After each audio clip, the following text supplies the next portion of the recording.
Bonjour à tous, Bonjour les amis. heureux de vous retrouver ce soir pour une deuxième réunion sur la Pentecôte.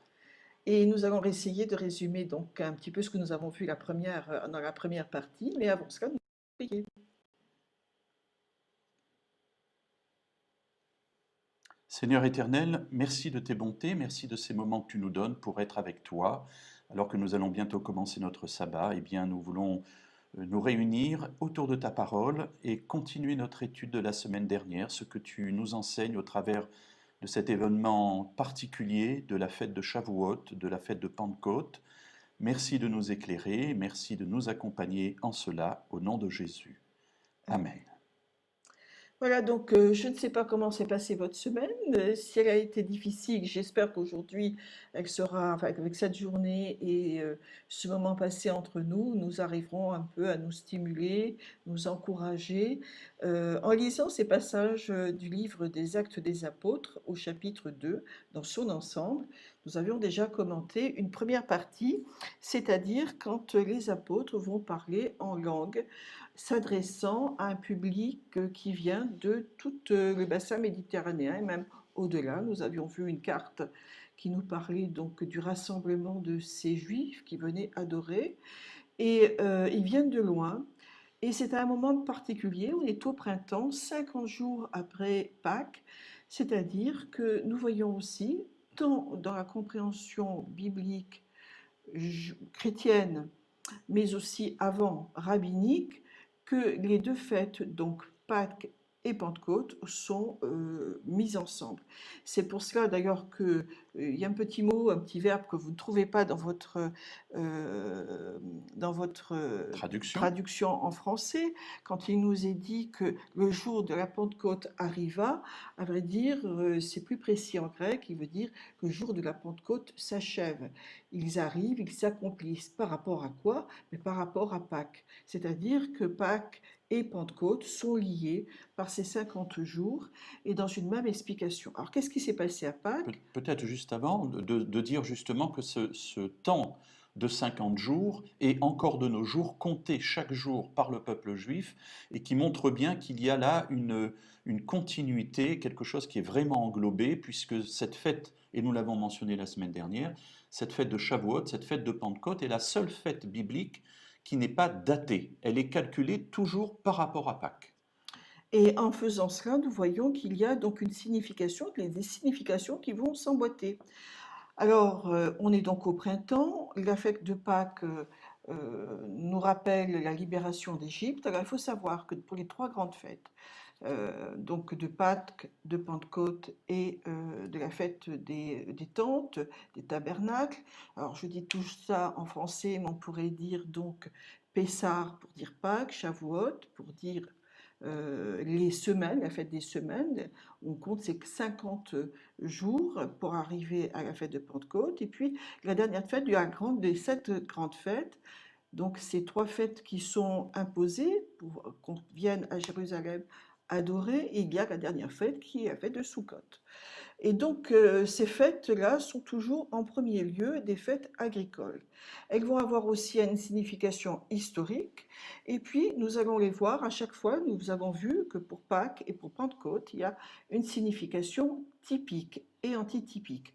Alors, ce sont des mots très théologiques, mais pour dire qu'il y a une annonce, une préfiguration qui va s'accomplir dans le Messie, à Machiar, donc, et en particulier donc Jésus le Christ, Yeshua HaMashiach. Cela veut dire que nous avons plusieurs niveaux de lecture. Alors, on pourra en avoir après des niveaux aussi tout à fait personnels, mais là, nous rentrons dans un niveau de lecture qu'on appelle donc entre le type et l'antitype. Quelque chose qui est annoncé dans un événement ou un personnage, et puis la correspondance dans le Messie, dans l'ère messianique, en Jésus-Christ, de sa signification. C'est ce que cela veut dire. Alors, Par exemple, ce ne sont pas toujours tous les éléments qui servent d'annonce. Ce voilà. sont parfois certains éléments seulement de la vie d'un personnage ou d'un événement qui servent dans cet accomplissement. Par exemple, David est roi et le Messie est de la lignée de David, donc David est le type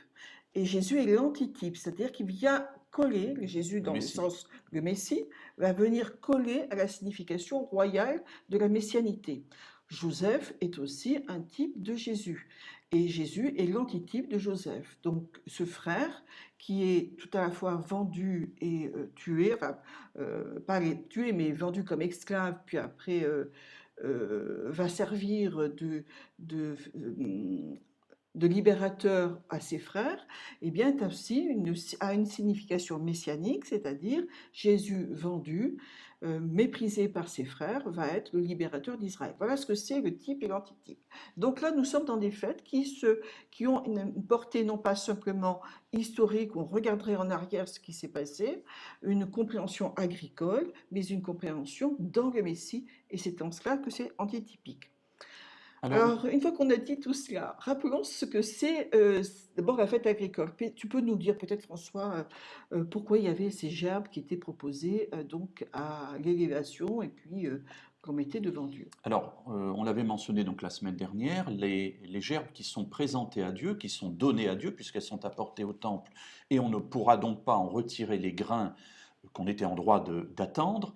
Les premières gerbes sont là offertes à Dieu comme témoignage de notre confiance, de notre foi, dans ce que Dieu sera capable, dans la moisson à venir, de, entre guillemets, nous rembourser ce qu'on vient de lui donner. Hein. C'est-à-dire qu'on lui donne, on est prêt à perdre, mais parce qu'on sait qu'on va gagner beaucoup plus, parce que Dieu est le Dieu de l'abondance. C'est donc un acte de foi, un acte de confiance dans les promesses que Dieu a faites. Et un acte de louange et de joie, puisque Dieu premier servi veut dire que c'est lui, le créateur de l'univers. Nous ne faisons que récolter ce qui nous permet de nous-mêmes semer et entretenir dans ce monde. Alors nous avions vu aussi la semaine dernière que à ce moment-là, ils reçoivent le Saint-Esprit, et en recevant le Saint-Esprit, eh bien, Dieu va leur donner la capacité de parler d'autres langues, les langues justement de cette carte que nous avions vue, de ces différentes régions du monde romain de l'époque. Les Juifs avaient été dispersés, et de cette dispersion-là, des gens vont venir à Jérusalem, puisque c'est une des 3 fêtes de pèlerinage, et ils vont entendre les apôtres parler dans leur langue des merveilles de Dieu. Là, on avait parlé de ce mot merveille, en grec mégalia, des grandes choses de Dieu, c'est-à-dire un moment de louange de ce que Dieu est dans le monde. Il est en lui-même et dans le monde pour nous. Et nous avons vu que ce n'est pas seulement un miracle de l'audition, c'est-à-dire qu'on entend dans sa langue maternelle, mais qu'il y aurait quelque part une langue commune avec tous les apôtres, soit un langage céleste qu'ils auraient employé, soit l'araméen qui serait traduit dans l'oreille des auditeurs dans leur langue maternelle. À vrai dire, le miracle est de 2 ordres, de l'audition et du parler. Donc on parle en d'autres langues et on entend dans sa langue maternelle, dit le texte biblique. Voilà, le but est de permettre à toutes ces personnes qui viennent de tous ces pays qui sont mentionnés sur la carte, eh bien de pouvoir ensuite repartir chez eux et apporter eux-mêmes cette merveille qu'ils viennent d'entendre à leurs coreligionnaires qui se trouvent évidemment dans le peuple de la dispersion et éventuellement aussi aux païens issus de ces peuples. Alors, le résultat de cette... oui, tu voulais dire quelque chose? Oui, dire que c'est le mandat de Jésus. Jésus leur a dit, vous serez mes témoins. Donc en Judée, à Jérusalem, en Judée, en Samarie, jusqu'aux confins de la terre. Et donc, en équipant donc l'Esprit, en équipant son peuple, permet ce témoignage direct, sans barrière de la langue. Alors, il se trouve que les gens qui entendent ce bruit, paraît-il qu'il y a eu un gros bruit qui a été fait, eh bien, accourent, certains sont loin, n'entendent pas. Bref, ils se disent c'est quoi ce charabia? Parce qu'il est évident que les Judéens ne comprennent pas Le la crétois. manière dont parlent les Crétois, et puis les Crétois ne comprennent pas les gens qui viennent d'Arabie, et puis ceux qui viennent d'Arabie ne comprennent pas ceux qui viennent de Parthie. Donc, ce qui fait que tous ces gens ont l'impression que c'est un gros brouhaha, un gros n'importe quoi, et du coup, certains disent, et c'est ce qui est marqué au chapitre 2 du livre des Actes et au verset 13, d'autres se moquaient et disaient, ils sont pleins de vin doux, ils sont ivres. Et c'est là que commence notre récit, que je vais lire donc à partir du verset 14. Alors Pierre, debout, avec les 11, éleva la voix et s'exprima en ces termes. Vous, Juifs, et vous tous qui séjournez à Jérusalem, Sachez ceci et prêtez l'oreille à mes paroles. Ces gens ne sont pas ivres comme vous le supposez, car c'est la 3e heure du jour, c'est-à-dire 9 heures du matin. Mais c'est ce qui a été dit par le prophète Joël. Dans les derniers jours, dit Dieu, je répandrai de mon esprit sur toute chair. Vos fils et vos filles prophétiseront, vos jeunes gens auront des visions et vos vieillards auront des songes. Oui, sur mes serviteurs et sur mes servantes, dans ces jours-là, je répandrai de mon esprit et ils prophétiseront. Je ferai des prodiges en haut dans le ciel et des signes en bas sur la terre, du sang, du feu et une vapeur de fumée. Le soleil se changera en ténèbres et la lune en sang, avant que vienne le jour du Seigneur, ce jour grand et magnifique. Alors quiconque invoquera le nom du Seigneur sera sauvé. Peut-être qu'on peut s'arrêter là, Oui, et puis on continue on après. va déjà dire dans ce passage qu'il y a beaucoup de choses à dire, mais ce que je voudrais un peu souligner, c'est où Pierre veut en venir. C'est bien un petit peu, parfois, quand on veut suivre un film, un livre, un écrit, une histoire, c'est de savoir un petit peu à l'avance où on veut en venir, comme cela on suit mieux l'histoire. Alors, Pierre va employer ici un ton très rhétorique, avec une introduction, euh, Oui, avec un développement, avec de la pédagogie. Il ne va pas prendre les Juifs de front, il ne va pas parler de Jésus en disant Jésus est Dieu, ce qui aurait choqué les gens à l'époque pour des personnes qui n'ont pas l'habitude de comprendre l'œuvre messianique telle qu'elle est dans son ensemble. N'oublions pas que les préjugés de l'époque au sujet du Messie, c'est un Messie qui est en deux forces, qui délivre, un Messie conquérant, et puis tout d'un coup on va dire qu'il est crucifié. Alors Pierre va dire les choses peu à peu, et il va partir du monde connu vers un monde plus difficile à aborder pour qu'en fin de compte, les personnes se rendent compte que les événements qui se sont passés à Pâques et qui se passent là sont des événements prédits dans le plan de Dieu, et que ce plan de Dieu, Dieu voudrait qu'il soit appliqué dans leur vie et qu'ils acceptent le Fils de Dieu, l'envoyé de Dieu, Jésus, qui est le Christ, bien qui est comme le Messie. comme le Messie, c'est-à-dire Yeshua, Hamashiach, Jésus, donc le Messie.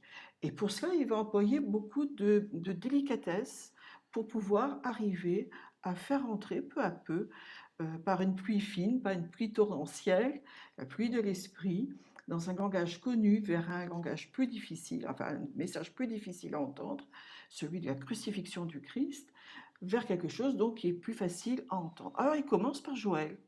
Et Joël est un prophète connu. Ce Joël annonce les temps ou de la venue de l'Esprit.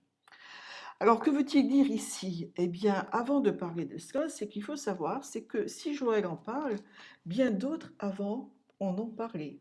Et en particulier, Moïse va dire dans Nombre chapitre 11, verset 29, au sujet, à un moment donné, de la vocation d'un certain nombre d'anciens, et Moïse va dire, mais moi j'aimerais bien que ce ne soit pas que quelques-uns qui aient l'esprit, que tous aient l'esprit.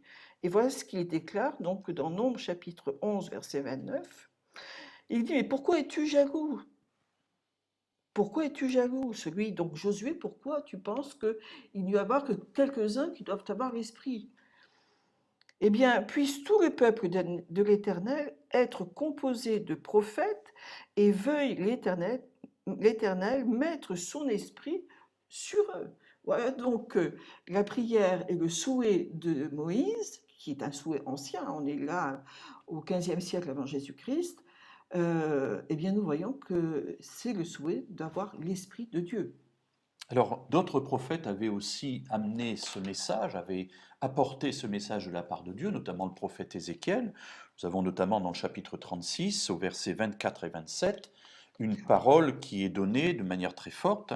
Ézéchiel 30, Jérémie 31 d'abord, excusez-moi, oui, on voulait d'abord voir Jérémie 31, donc excusez-moi, je vais y aller aussi. Jérémie 31, verset 31 à 34, où la parole de Dieu adressée au prophète Jérémie va être très claire et va être très belle, mais vous voyez, il faut que j'y arrive moi-même. Hein, c'est que voilà, quand on a prévu Ézéchiel et pas Jérémie.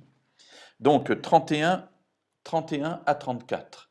Voici que les jours viennent, oracle de l'Éternel, où je conclurai avec la maison d'Israël et la maison de Juda une alliance nouvelle non comme l'alliance que j'ai conclue avec leur père le jour où je les ai saisis par la main pour les faire sortir du pays d'Égypte, alliance qu'ils ont rompue, quoique je sois leur maître, oracle de l'Éternel, mais voici l'alliance que je conclurai avec la maison d'Israël après ces jours-là, oracle de l'Éternel, je mettrai ma loi au-dedans d'eux, je l'écrirai sur leur cœur, je serai leur Dieu, et ils seront mon peuple.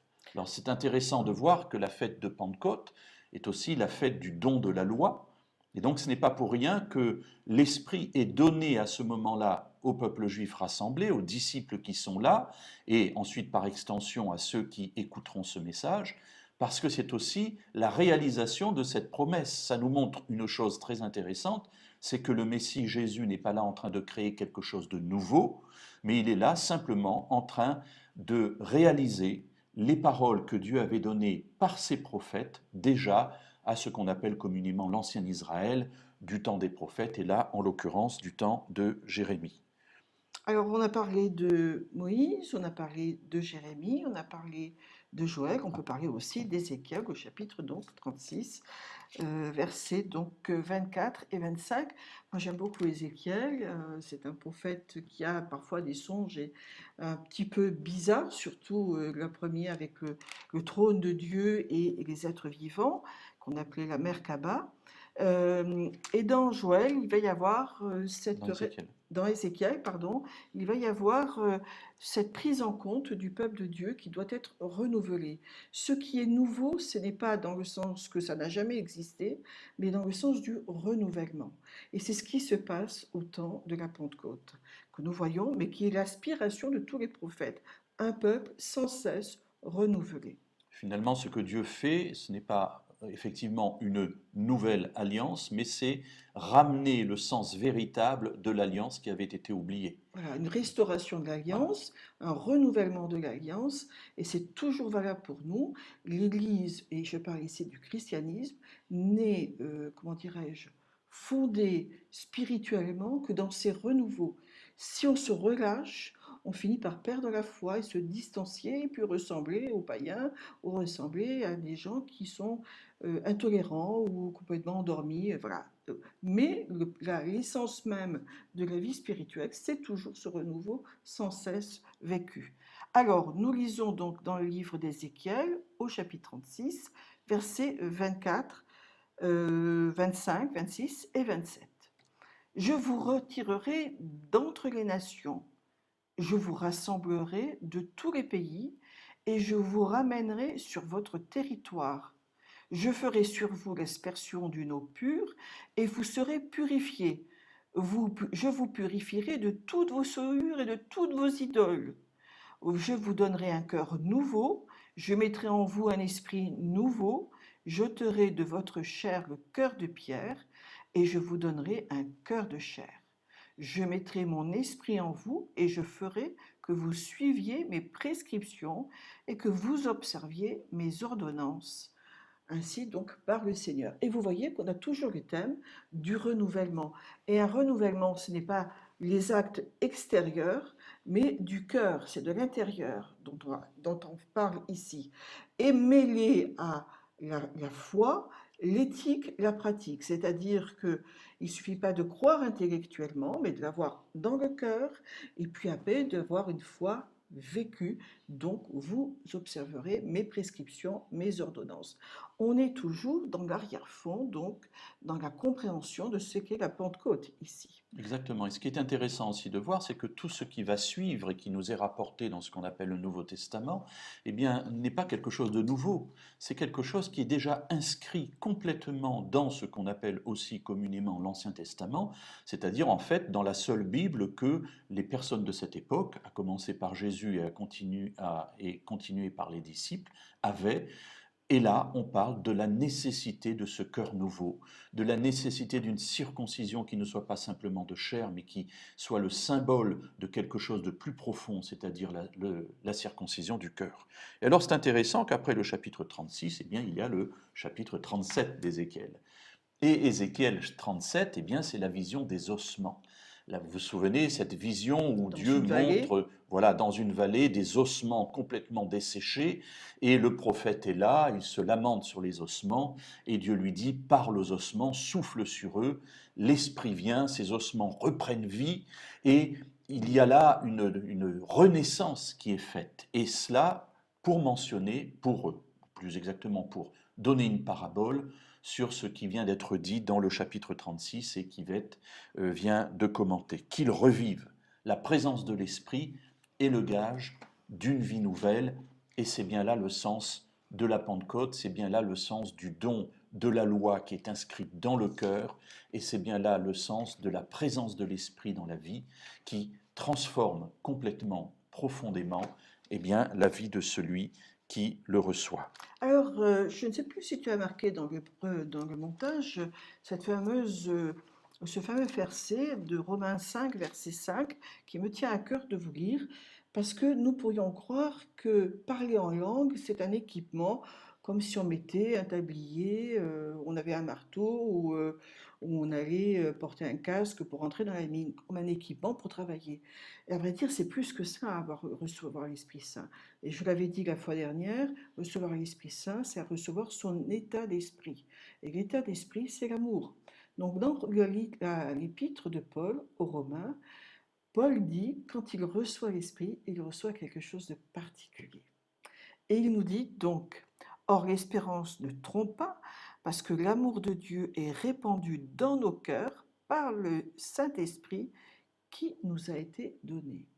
Le don des langues et de parler en langues différentes permet de communiquer les merveilles de Dieu et le Christ Messie en la personne de Jésus. Et avec ce don, c'est le don de l'amour de Dieu, c'est-à-dire Dieu qui aime les êtres humains, qui aime ses missionnaires, ses enfants, mais qui aime aussi ceux qui ne le connaissent pas. Et c'est ce don qui va permettre aux gens de vraiment aller jusqu'au témoignage, aller jusqu'au bout de leur vie, parfois euh, morts pour ce témoignage, de personnes qui vont être décapitées, crucifiées, assassinées, mais qui va aller tellement loin dans cet amour qu'ils n'auront pas peur d'aborder ce témoignage ultime dans leur vie, parce qu'ils se disent, ce que je connais de Dieu, c'est trop beau. Peut-être qu'on peut faire Je une, ne peux pas le garder pour moi. peut-être qu'on peut faire une petite parenthèse, c'est qu'on peut être très équipé si on n'a pas d'amour. Cela veut peut-être dire que l'esprit qui nous a équipés n'est pas celui de Dieu. Ou alors qu'il nous manque quelque chose, et Paul va dire d'ailleurs dans la lettre aux Romains, Aux aux Corinthiens. Corinthiens, la première lettre aux Corinthiens, qui est faite sous un modèle très particulier, chapitres 12, 13 et 14, où en parlant du don des langues et même des dons de l'esprit, chapitre 12 et chapitre 14, il va mettre au milieu un chapitre célèbre sur l'amour en disant, bien, si vous pouvez avoir tout cela, avoir des capacités étonnantes spirituelles, parler en langue, faire des miracles. Si vous n'avez pas l'amour, eh bien, vous n'allez pas aller bien loin. Donc, recevoir un don de Dieu, c'est manifester l'état d'esprit d'amour de Dieu. Et pourquoi annonce-t-on les merveilles? Parce que nous-mêmes, nous savons que nous sommes objets de l'amour de Dieu et que les autres, Dieu voudrait les toucher en leur communiquant son amour aussi. Alors, revenons à ce commentaire de Joël, peut-être si tu veux bien. Oui. Alors, ce qui est intéressant dans ce livre de Joël, c'est qu'il y a une perspective qui va s'étirer dans le temps, mais que nous ne voyons pas la lettre en elle-même. Parce que les prophètes, d'une manière générale, vous allez trouver ça chez Ésaïe, par exemple, Chez euh, Daniel, chez chez Jean. Daniel, c'est que parfois, ils ne voient pas les différentes étapes de ce qu'ils disent. Ils voient les moments où de la réception ici de l'esprit, ou de la venue du Messie, mais on n'a pas toujours les étapes, la chronologie pour y arriver. Et ici, c'est pareil, on va avoir dans un même récit plusieurs choses. D'abord, Joël, verset 27, dit dans les derniers jours. Alors, on pourrait se dire, mais comment se fait-il qu'ils disent qu'ils sont dans les derniers jours, alors que 2000 ans après, c'est-à-dire à notre époque, eh bien, Jésus n'est toujours pas revenu. Donc, qu'est-ce que ça veut dire ces derniers jours? Alors, est-ce qu'on peut passer peut-être Tu veux voir ça tout de suite. Alors, dans Oui, les on derniers pourrait. jours, ok. Parce Donc, qu'il va y avoir, excuse-moi, oui, hein, oui. peut-être pour mieux aller plus loin, c'est il y a les derniers jours, et puis un peu plus loin, au verset 20, on va nous parler du jour du Seigneur. Alors, qu'est-ce que cela veut dire, ces deux expressions, et sur quoi débouchent-elles, en fin de compte? Est-ce qu'on peut passer peut-être un diagramme pour parler Oui, des temps celui que nous avons messianiques? préparé, tout à fait. Voilà. Voilà, donc ici, en parlant des temps messianiques, on vous a mis ces derniers jours dont on parle de Joël, parle Joël, avec des manifestations particulières, cosmiques, dans le monde céleste, et puis aussi des manifestations particulières, puisque dans le monde social, dans le monde des êtres humains, où nous voyons que l'esprit est répandu sur toute chair. Alors nous, on a en français en singulier, mais toute chair au pluriel, dit le texte grec. Ce qui montre, avec une insistance, c'est pas seulement les uns et les autres, mais tout le monde. On pourrait dire tout le monde que Dieu a envie de toucher, tous ceux aussi qui ont envie de répondre à Dieu. Donc il y a une insistance sur le salut est universel, le don de l'Esprit veut être universel. Alors, Pierre va interpréter la prophétie de Joël comme finalement une inauguration de toute la période qui part des derniers jours, c'est un pluriel, avec cette ère messianique, l'ère où le Messie a pu venir, où il a inspiré ses disciples, et il va inspirer le monde entier, jusqu'au dernier jour, mais là cette fois-ci au singulier, c'est le dernier jour qui est le temps du retour du Messie, c'est-à-dire du retour de Jésus.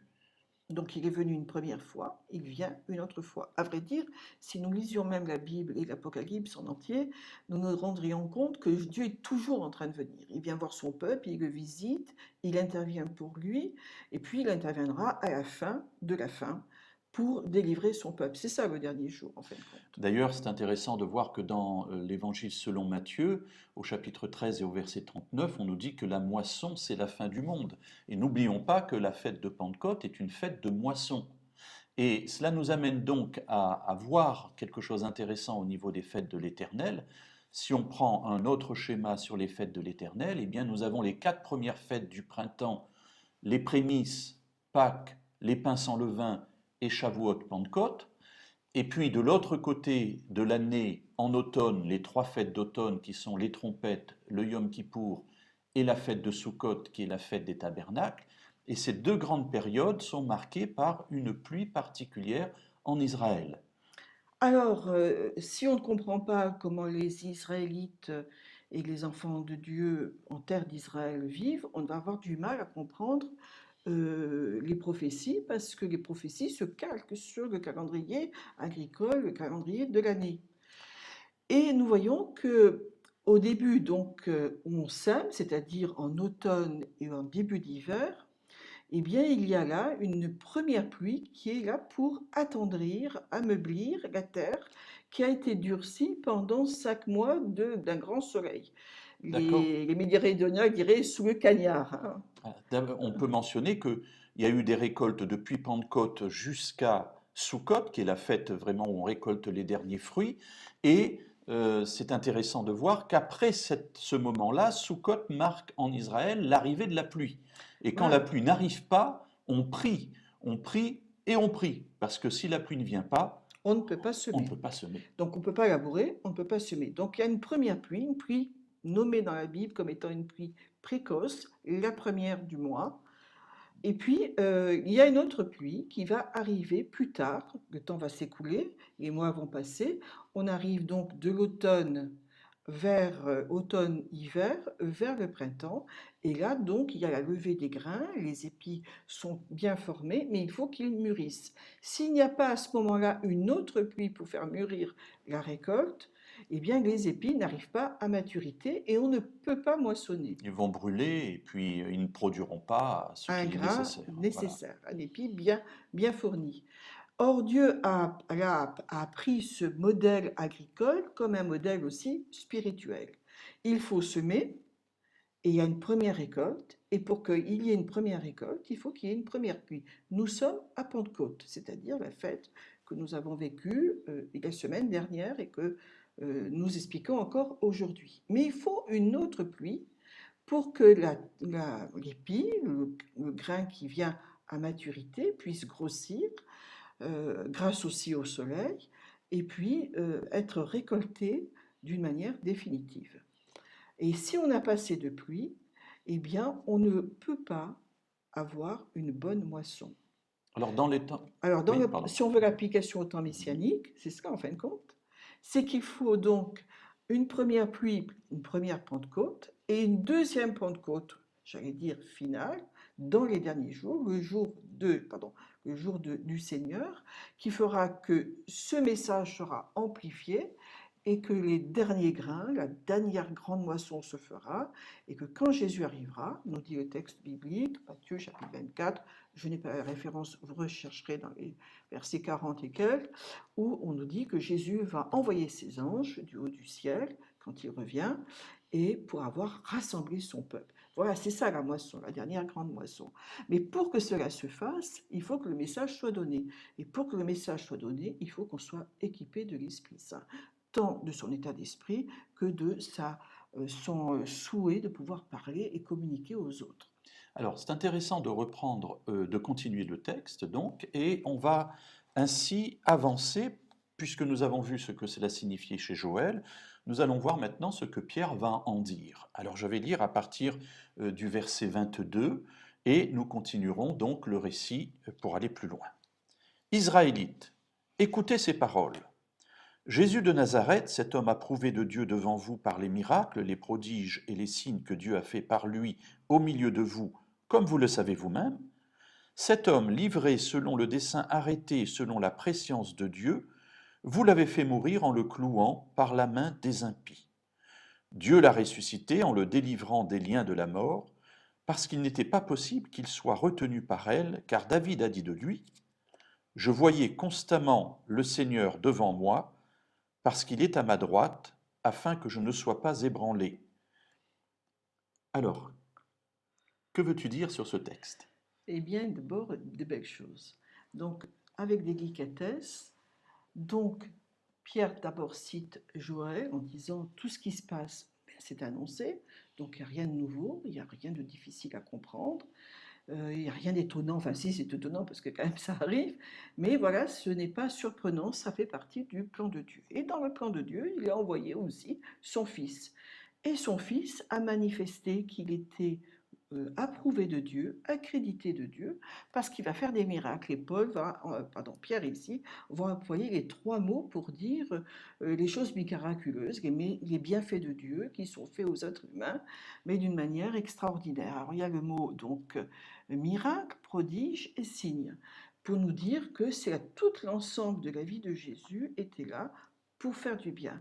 Or, Jésus n'a jamais fait du bien en son nom propre, il a fait au nom de son Père, et si le Père lui répond en lui accordant le don des miracles et de faire des miracles, c'est donc que le Père est d'accord, accrédite la vie de son Fils, de son envoyé. Alors, il y a un deuxième signe qui atteste de cette réception, de cette accréditation, c'est que Jésus n'est pas resté dans la tombe, nous dit le texte.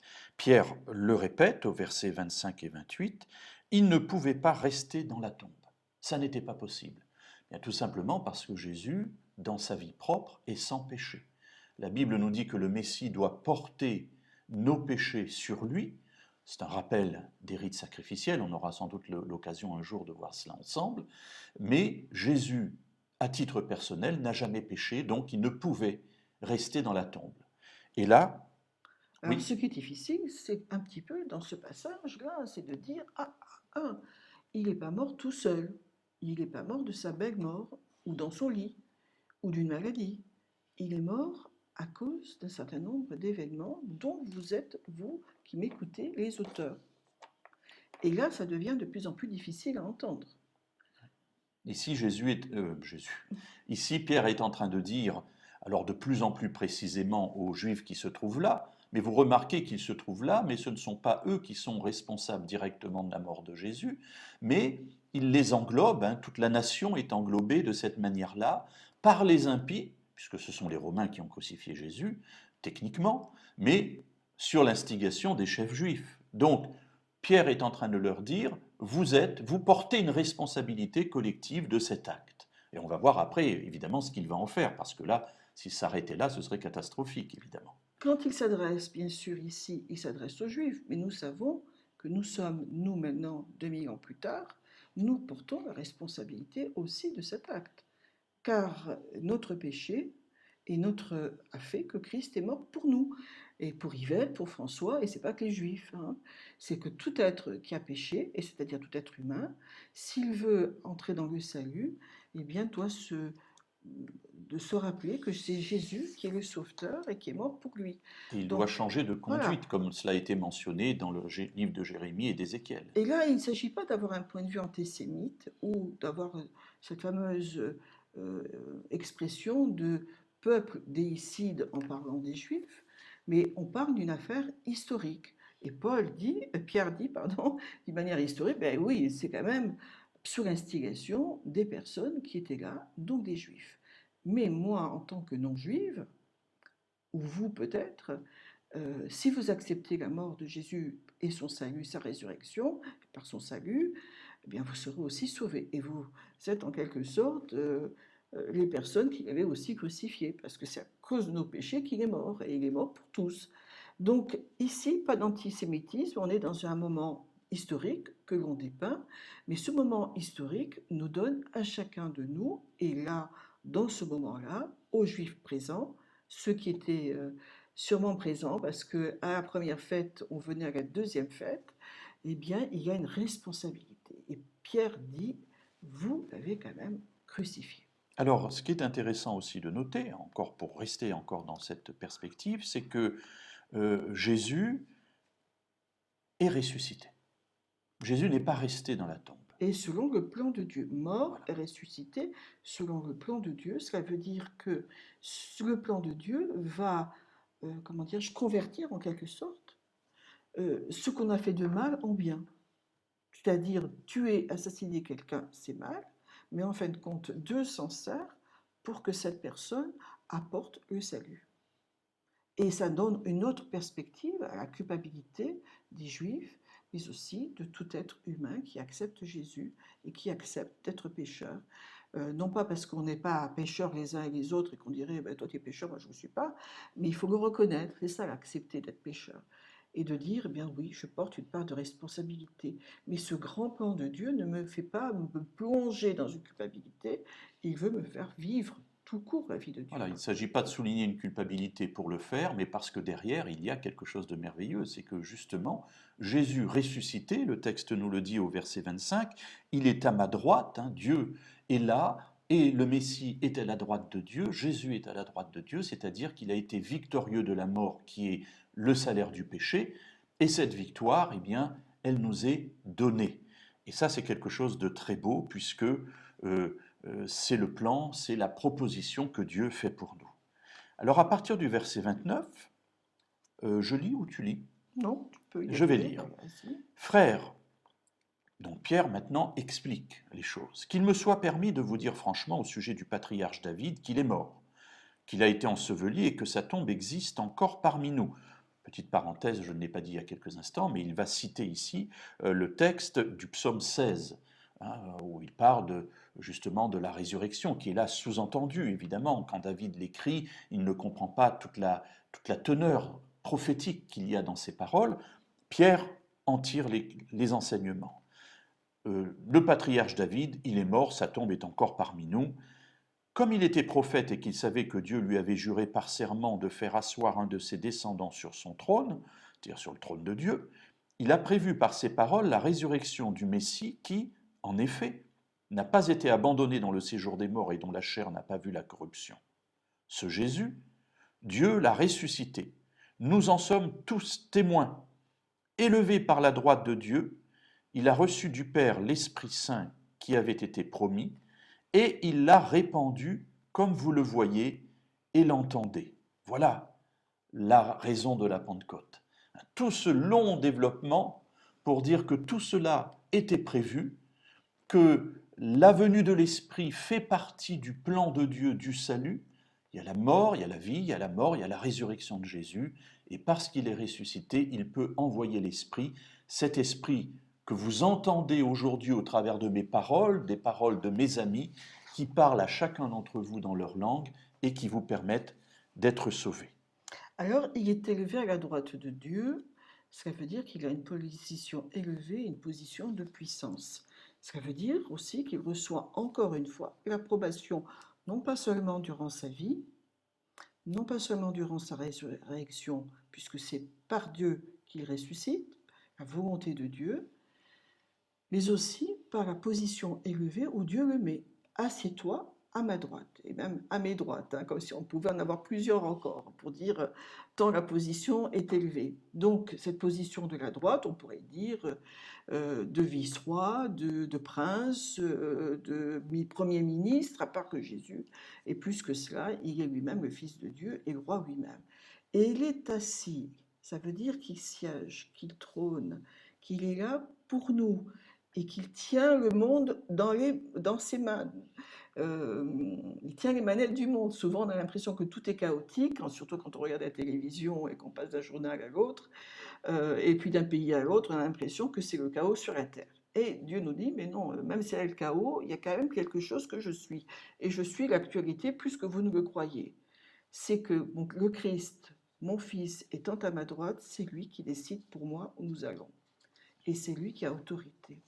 Et pour nous, en tant qu'enfants de Dieu, ça devrait être galvanisant, euh, comment dirais-je, oui, ça doit nous porter à l'espérance, nous porter à la joie et aussi à nous trouver plus rassurés. Parce que si le monde chaotique n'est livré qu'à lui-même, bon, ben, qu'est-ce qu'on vaut sur cette petite terre rebelle? Qu'est-ce qu'on vaut en tant qu'être humain? Et puis Dieu nous dit, non, le Fils de Dieu siégeant à la droite, cela veut dire il est au poste de commande et que lui-même se charge de nous et veut nous protéger et veut être dans ce monde celui qui le maîtrise. Et ce pouvoir et cette puissance est témoigné par le don de l'Esprit. Voilà, Hein, donc, donc on a ici tout ce plan qui se termine voilà. par cette... Enfin, qui se termine. Il ne se termine pas, puisqu'encore de nos jours, évidemment, Jésus intercède, le Messie est là dans le ciel, et il est là pour nous permettre d'avancer. Mais disons que dans le cadre de cette fête de Pessah, de fête de Pâques, eh bien, la Pentecôte est l'accomplissement, puisque le don de l'Esprit est fait et témoigne ainsi de ce Jésus, de ce Messie assis à la droite du Père. Donc Dieu rassemble un peuple, Dieu montre qu'il siège dans la personne aussi de son Messie, et que ce Messie est approuvé de lui-même. Il est le Seigneur. Or, le mot Adonai, nous l'avons vu dans d'autres interventions que nous avons faites, le mot Adonai a deux écritures, une écriture pour la petite fin d'Adonai pour dire qu'on s'adresse à des êtres humains, mais le mot Adonai veut dire en premier lieu Seigneur en parlant de Dieu. Et ici, c'est pas bien sûr Adonai, mais cette transposition en grec avec le mot kurios, il est le Messie, le Seigneur, c'est-à-dire celui qui domine tout être humain comme un roi avec ses sujets. Alors, bien entendu, nous avons vu que la domination de Dieu est une domination pacifique, une domination aimante, une domination de témoignage à témoignage, sans épée. C'est toujours le Messie qui a donné sa vie, on lui a prise. Dieu l'a livré aux mains des pécheurs, mais lui, il n'a jamais fait de mal à personne. Et les vrais représentants de Dieu, ce sont ceux qui sont aussi dans ce même état d'esprit. Nous l'avons déjà vu. Et cette seigneurie du Christ doit nous rassurer que le monde n'est pas chaotique seulement, mais aussi avec une perspective, des perspectives, la fin des temps et des nouveaux cieux et de nouvelles terres que Dieu nous propose. Alors maintenant que Alors, Pierre juste a... peut-être Oui, juste une dernière chose là-dessus. C'est qu'il y a Jésus qui siège. Mais alors, il y a un petit mot, donc s'asseoir ici, qu'on va retrouver en parlant des disciples qui se rendent dans la chambre haute et qui s'assoient pour pouvoir se préparer à cet événement spirituel, pour prier, mais aussi pour parler de l'Esprit Saint. On nous dit, donc tout à fait au début, que quand l'Esprit Saint va se déposer sur les apôtres, donc Actes chapitre 2, verset 3, on nous dit qu'il se pose. À vrai dire, ce n'est pas le mot poser, c'est le mot asseoir. Et donc l'Esprit Saint, par ses langues de feu, s'assoit sur les apôtres, et Jésus lui-même est assis, Cela veut dire que nous siégeons avec Dieu par son esprit. Et qu'une fois que nous avons l'esprit, nous sommes dans la même perspective de Dieu de siéger. Alors on peut se dire, moi je suis dans mon HLM, je suis au chômage, je suis un enfant, une femme, je ne vaux pas grand-chose, parfois je suis un esclave à l'autre bout de la planète. Et Dieu nous dit, mais non, le peuple de Dieu est assis avec moi et trône avec moi et il est rempli de l'Esprit Saint. C'est quand même autrement galvanisant que d'avoir sur son curriculum vitae, bon, telle profession ou alors sans profession. Alors, après avoir dépeint tout ce tableau, Pierre termine son discours. Et là, un coup de marteau, verset 36, que toute la maison d'Israël sache donc avec certitude que Dieu a fait Seigneur et Messie, Christ donc en grec, ce Jésus que vous avez crucifié.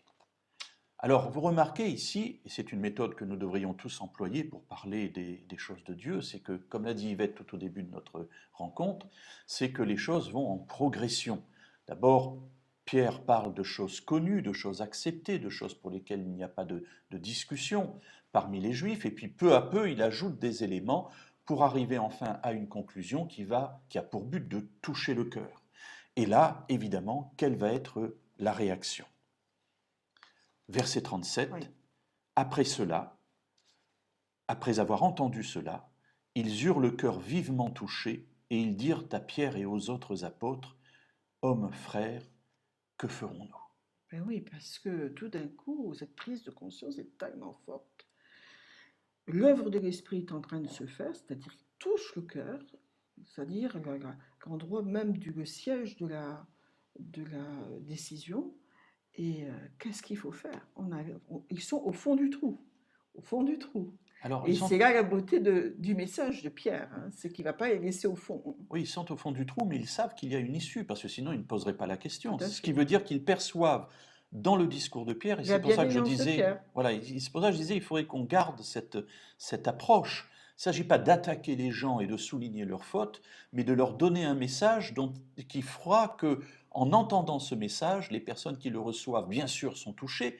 Ben voilà, on a fait quelque chose de terrible, mais on continue à s'adresser à ces personnes en disant, on sait que vous avez la solution, donc donnez-nous la solution, qu'est-ce qu'on peut faire? Et c'est là ce vers quoi, évidemment, il faut aller.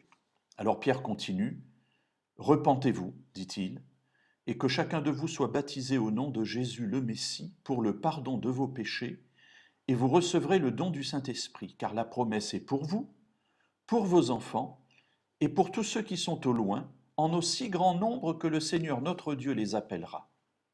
Et par beaucoup d'autres paroles, il rendait témoignage et les exhortait en disant, sauvez-vous de cette génération perverse. Alors voilà le processus que Pierre présente à tous ces juifs qui sont là, qui entendent le discours, qui entendent les exhortations.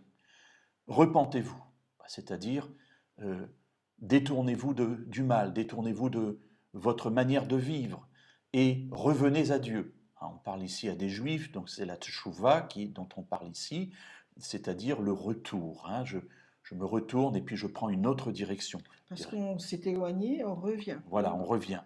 Repentez-vous, que chacun de vous soit baptisé, le baptême étant pris ici comme le signe extérieur de ce cheminement intérieur qui nous ramène à Dieu, pour le pardon de vos péchés, et vous recevrez le don du Saint-Esprit. Et regardez cette parole magnifique que Pierre dit, la promesse, la promesse n'est pas que pour nous. La promesse de Joël n'est pas adressée à Pierre, Jacques et Jean, les 11 apôtres qui étaient là, ou même les 150, les 120 disciples qui étaient là, mais la promesse est pour vous, dit-il, pour vos enfants et pour tous ceux qui sont au loin, en aussi grand nombre que le Seigneur notre Dieu les appellera. C'est-à-dire qu'elle est aussi pour nous, puisque nous qui venons 2000 ans après ces événements, pour faire un compte rond, eh bien, nous héritons aussi de la promesse et nous héritons aussi du don. Le don de l'Esprit n'était pas que pour les disciples, mais le don de l'Esprit est pour chacun de ceux qui se repentent, qui acceptent d'être baptisés, qui acceptent d'entrer dans le plan de Dieu, de vivre en eux, de recevoir en eux cette loi qui transforme et qui nous fait naître d'une nouvelle naissance. Ça nous rappelle là ici une étude que nous avions faite aussi sur Nicodème. Alors on nous dit au verset 41 que 3000 personnes vont être touchées par ce message. Prise de conscience et puis une vie nouvelle qui s'offre par l'amour de Dieu, par le pardon. Et le pardon, la culpabilité, et souvent on n'aime pas être coupable, hein. Quand on a pris le doigt dans le pot de confiture, on n'aime pas, encore quand c'est de la confiture, ça paraît moins grave, et souvent on a honte. Mais dépassant cela, on voit que la culpabilité bien assumée, c'est-à-dire transférée sur Dieu. Nous disons, nous ne pouvons pas porter ce poids-là tout seul. C'est pas possible. Il faut que Dieu vienne à notre secours et qu'il porte cette culpabilité pour nous. Et bien dans ce transfert de culpabilité, il nous transfère autre chose, c'est qu'il nous transfère son pardon, son amour, sa justice, et il nous voit comme n'ayant jamais vécu une vie de péché. Et c'est la vie nouvelle de l'Esprit ici. Donc Dieu forme un peuple. 3000 personnes. Alors quand on dit 3000, ça ne veut pas dire qu'il y avait 3000 personnes en bas de la terrasse ou en bas de la maison de Pierre et de tous les disciples qui étaient rassemblés. Parce qu'il n'y avait pas la place. Parce qu'il n'y a pas la Mhm. place. Jérusalem est une petite ville, c'est pas une mégalopole comme on a maintenant New York, Mexique, Tokyo, Paris, ou même Bordeaux, c'est pas possible. C'est des petits trucs. Quand vous allez là-bas à Jérusalem, vous les voyez. Donc comment se fait-il? Eh bien, le texte biblique nous dit donc un petit peu plus loin qu'il va les exhorter donc avec beaucoup d'autres paroles, verset Verset 40, 40. beaucoup d'autres paroles, beaucoup de témoignages, et on se prend à comprendre que toute cette journée de Pentecôte, qui a commencé comme un feu de poudre, hein, une étincelle venant du ciel, se propage de personne en personne, et que les apôtres eh bien, vont continuer à aller dans toutes les rues de Jérusalem et raconter, jusque dans le temple, raconter les merveilles de Dieu. Et la merveille, c'est que Dieu offre son pardon à ceux qui ont crucifié le Christ, c'est-à-dire à tout homme pécheur. Et là, 3000 personnes se donnent. On nous dit dans quel état d'esprit sont-ils. Ils sont dans la communion fraternelle. Ils sont dans la fraction du pain, c'est-à-dire que quand ils mangent, eh bien, ils vont faire ce que tout juif fait, bénir Dieu. Mais bénir Dieu en disant, mais c'est grâce au Messie qui est mort pour nous et qui est le pain de vie, le pain céleste, que nous pouvons donc être sauvés. Ils vont donc ajouter à cette bénédiction une bénédiction messianique en Christ, en Jésus. Ils vont donc continuer dans l'enseignement des apôtres et dans les prières, et on nous dit que tous ceux donc, qui avaient cru étaient un même cœur, une même pensée, une communauté de vie. Et dans cette communauté de vie, eh bien, elle va se voir parce que les personnes étant transfigurées par cet amour qui leur est donné de Dieu, par ce don du pardon, se disent, mais nous ne pouvons que chanter, louer le Seigneur. Et on lui dit, ben, maintenant, on leur demande, ben, racontez. Et ils vont raconter, ils vont témoigner. Et il va s'ajouter à l'Église, il va s'ajouter à ces 3000 d'autres personnes par milliers. Et ces milliers qui viennent du monde entier, de l'époque, jusqu'en Mésopotamie, en Afrique, nous dit le texte, ben, ils vont retourner dans leur pays. Et ils vont être eux-mêmes des témoins et des missionnaires. Alors, tu as employé un terme, l'Église, mais peut-être faut-il mentionner ici ce que ça signifie. Parce que quand nous parlons au XXIe siècle de l'Église, eh bien, on pense à une Église avec des clochers, avec des gens qui éventuellement vont dans les églises pour adorer, et puis ce ne sont pas des Juifs. Or, en fait, ici, ce sont des Juifs, uniquement des Juifs. Et Église vient d'un mot hébreu qui veut dire simplement assemblée. C'est l'assemblée des gens qui croient que Jésus est le Messie. Mais le texte nous dit, le verset 46, que chaque jour, avec persévérance, eh bien, ils continuent d'aller au temple. Ils continuent à vivre comme des Juifs. Simplement, ils ont compris la réalisation des promesses données par Dieu aux prophètes en Jésus, dans lequel ils reconnaissent le Messie. On n'est pas là avec la création d'un groupe nouveau, on est là simplement avec des Juifs qui vivent comme des Juifs, qui mangent comme des Juifs, qui réfléchissent comme des Juifs et qui ont reconnu en Jésus celui qui réalise les prophéties données par les prophètes. Et ces gens vont s'assembler, ils s'assemblent, ils vont continuer à fréquenter les synagogues, nous dit le texte, ils vont continuer à fréquenter le temple, c'est-à-dire qu'ils continuent à vivre comme des Juifs. Et cela nous annonce quelque chose de très beau et de très important, c'est que le message de Jésus est un message compréhensible par les Juifs. Alors pourquoi peut-être ne les comprennent-ils plus? Pourquoi ne l'ont-ils plus compris pendant des millénaires? Eh bien tout simplement parce que peut-être que de ce côté-là, et ça fera l'objet d'une autre étude un jour, peut-être que le christianisme qui est né de ces mouvements au deuxième, troisième, quatrième et cinquième siècle a Perdu, perdu, je cherchais un terme, a perdu, s'est éloigné de la source. voilà, s'est éloigné de la source, il a perdu ses origines et il est devenu quelque chose qui n'était vraisemblablement pas, et moi je dirais même certainement pas, dans le plan de Dieu originel. Et nous le voyons ici au verset 47. Il louait Dieu dans le temple et obtenait la faveur de tout le peuple, et le Seigneur ajoutait chaque jour à l'assemblée, hein, le mot église ici c'est l'assemblée, ceux qui étaient sauvés. Eh bien, voilà la fin un peu de notre récit de la Pentecôte et peut-être pourrions-nous pendant prendre 2 ou 3 minutes pour tirer quelques conclusions. Alors, une des premières conclusions, c'est que tout ce qui est annoncé n'est pas en rupture, mais dans une continuité. Et Jésus est l'essence même de cette continuité, que ce soit pour les fêtes ou pour les personnages bibliques qui le représentent. Eh bien, il est le roi, il est le Dieu qui vient sur la terre, le Fils de Dieu qui vient sur la terre. Il est aussi le Seigneur, c'est-à-dire celui qui siège et qui est à la droite de Dieu et qui a donc dans sa main la destinée de l'humanité, destinée physique, mais aussi spirituelle. C'est-à-dire qu'à un moment donné, Dieu dira en la personne de Jésus, quand il reviendra, cela suffit. Il y en a assez. Et nous le crions, nous aussi, il y en a assez.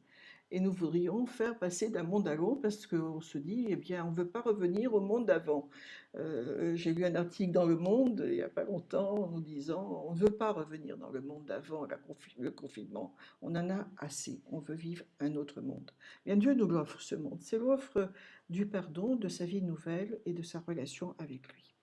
Et puis, il y a quand même ici quelque chose qui est intéressant, c'est cette dispersion qui se rassemble et qui va se redisperser pour annoncer les merveilles de Dieu dans leur propre langue, dans leur langue maternelle, là où ils sont nés. C'est en fin de compte Babel et l'anti-Babel.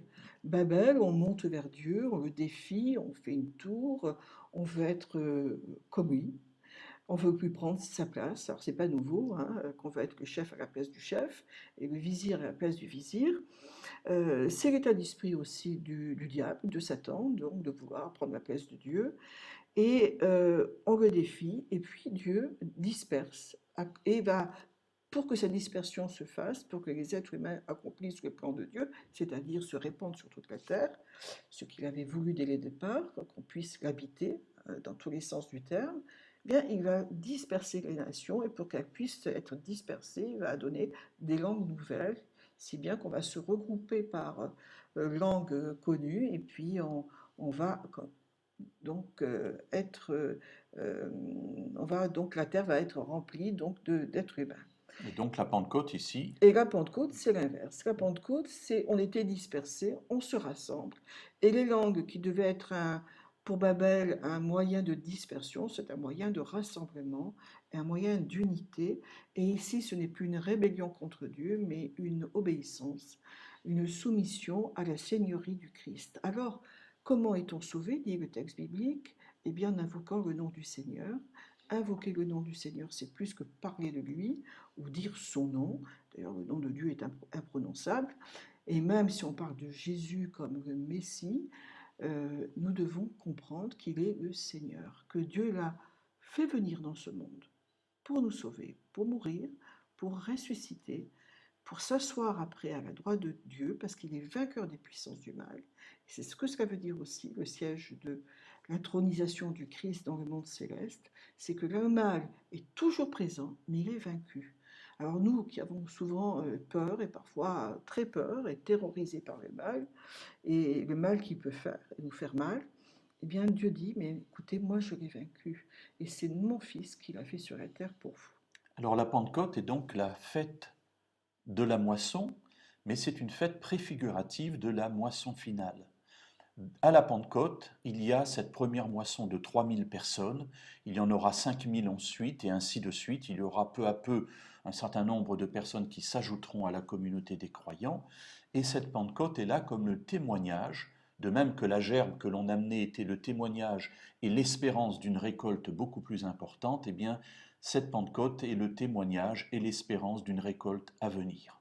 Et comme l'apôtre Pierre nous dit que la promesse n'est pas simplement pour ceux qui ont vécu l'événement à l'origine, mais aussi pour les enfants et les enfants de ces enfants jusqu'au retour de Jésus, eh bien cela signifie que cette promesse est pour nous.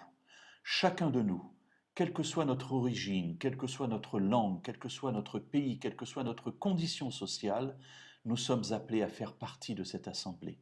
Jésus est mort pour chacun de nous.